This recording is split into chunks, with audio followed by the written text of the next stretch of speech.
رؤيته للوهلة الأولى لا تكفي لمعرفة عمل هذا الجهاز، فهو مجموعة أجهزة اجتمعت لتكون بهذا الشكل.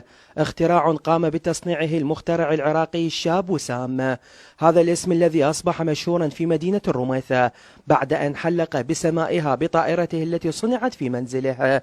وسام تحدث لنا اليوم عن فكرة أخرى وكيف تحققت على أرض الواقع. صممت الريبوت، جهزته طيلة 7 أشهر، والحمد لله والشكر بيفيد هو للأغراض حاليا العسكرية. أنا فكرت أول بداية جاي نشوف ناس جاي تستشهد في سبيل تدخل منازل مفخخة.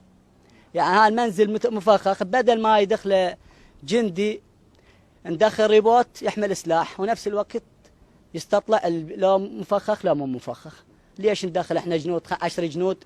أرامل كثرت عندنا بالعراق وكثرت عندنا الأيتام، في سبب شنو؟ ما عندنا أفكار علمية حاليا، لأن عندنا محاربة بالعلم عندنا حاليا بالعراق. يعني ما يردون واحد يشتغل زين إلا نستارد من الدول.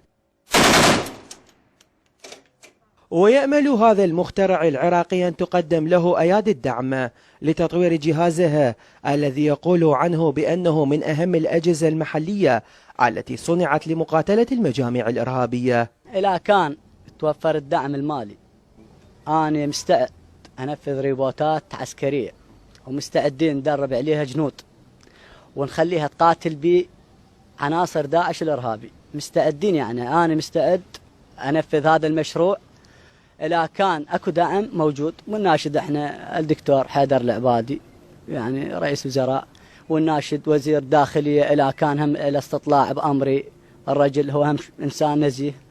يعني إحنا نناشد وزارة الداخلية ووزارة الدفاع إذا كان لهم يدعمون هيك موضوع، إحنا مستعدين نعمل لهم أحسن من هذا العمل. إذا كان توفير عمل ومادة إحنا مستعدين نشتغل. من رافق وسام في مراحل هذا العمل دعا الجهات الحكومية إلى عدم نسيان هؤلاء الأشخاص وتوفير الأجواء المناسبة لإنجاح هذه الاختراعات. ماكو أي دعم لا مثل مسؤول جاء قال له مثل أنا أتبناه هسه بالنسبة للحكومة، وزارة الداخلية وزارة الدفاع تتبنى وسام، أنا أعطيه مثل ورشة عمل وأخليه يستفاد بيها وأخليه يساعد. ليش إحنا جاي تروح الضحايا هاي والأرامل؟ وبالنسبة لوسام يعني شاب موهوب وهاي، وأكو ناس هواي مثل استهزأت بهذا الشيء. بالمناسبة هسه الحمد لله والشكر تحقق هذا الشيء.